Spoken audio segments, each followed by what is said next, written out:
Quarter 3, Aralin 4.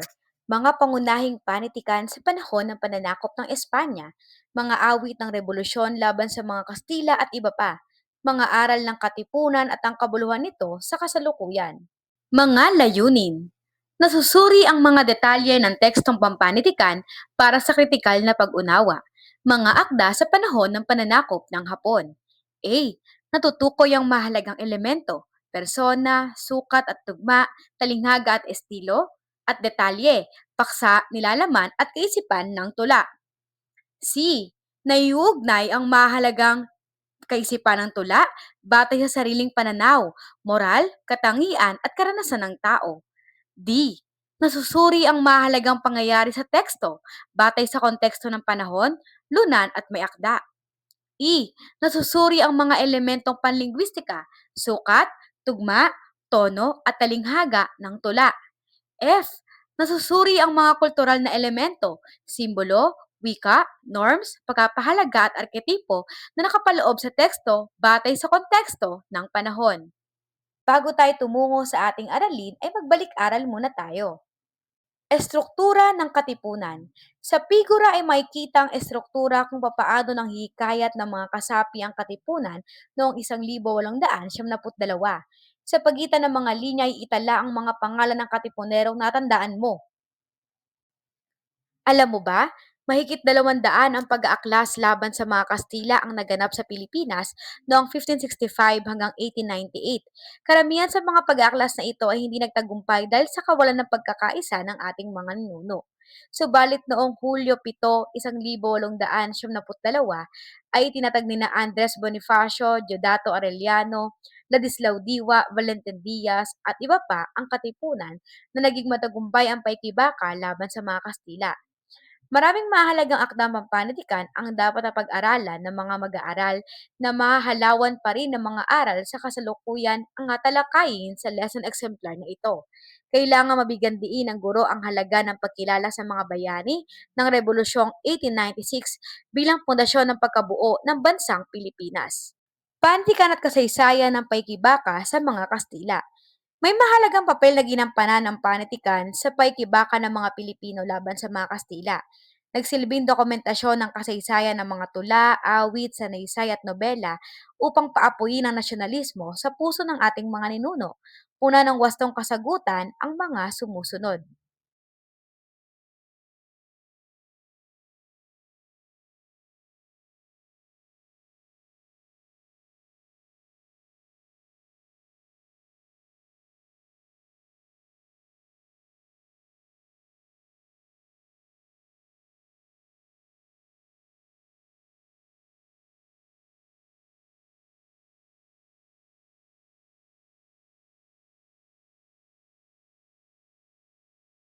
Kung ito ang inyong mga sagot, mahusay. Paglinang sa kahalagahan sa pagkatuto sa aralin.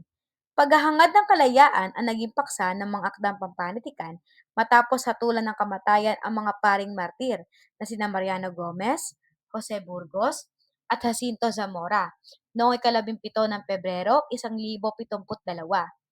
Ang paghahangad nila ng pantay na karapatan sa pagitan ng mga paring Pilipino at Kastila ay tinuring na pag-aaklas sa mga otoridad.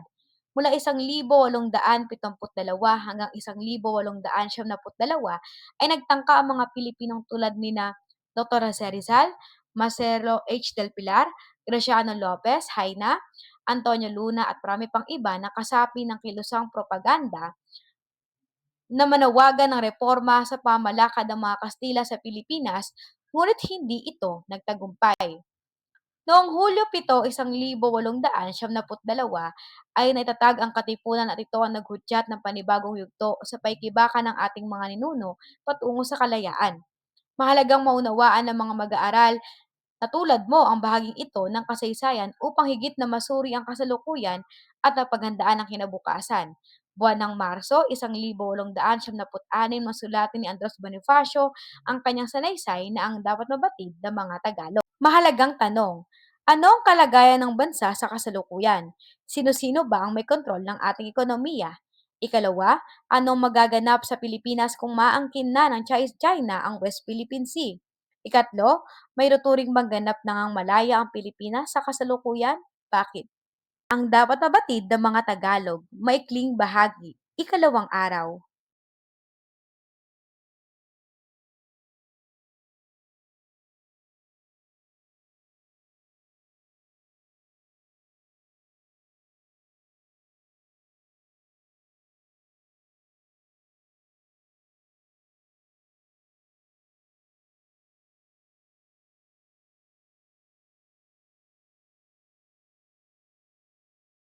Ang dapat mabatid ng mga Tagalog, maikling bahagi.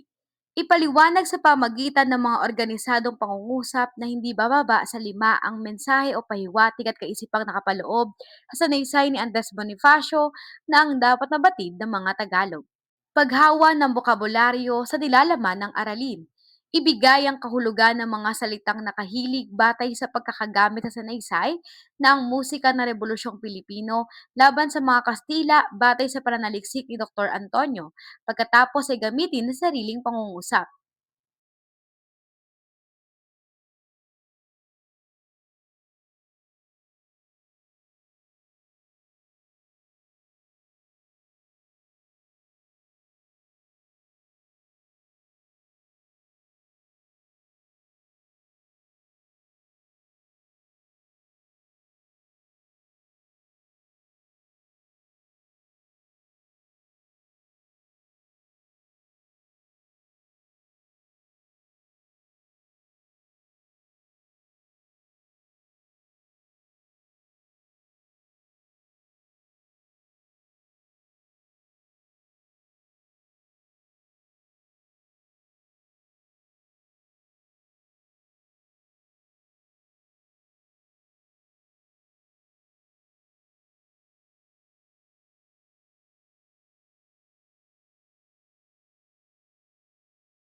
Suriin ang liriko ng awiting kapangyarihan ng Ben and Ben at ipaliwanag kung paano ito may ugnay sa simbolo, wika, pagkapahalaga at tema na nakapaloob sa teksto kaugnay sa mga awit ng Rebolusyong Pilipino laban sa mga mananakop. Paglinang at pagkapalalim, ikaapat na araw. Taludtod sa isay.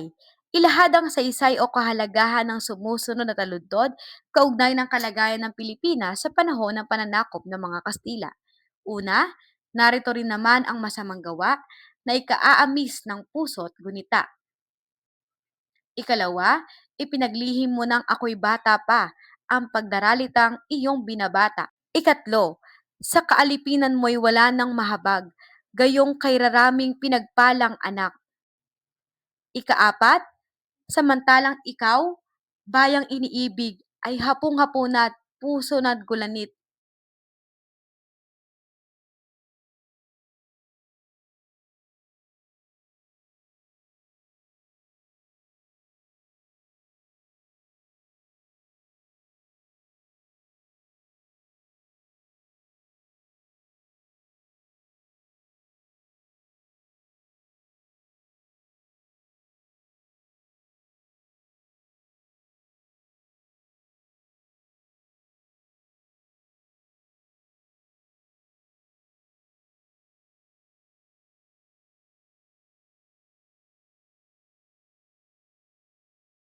Pagusulit o pagkataya, ikalimang araw.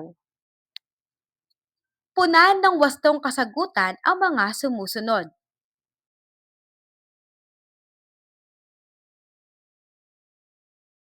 Kung ito ang inyong mga sagot, mahusay. Maraming salamat sa inyong pakikibahagi.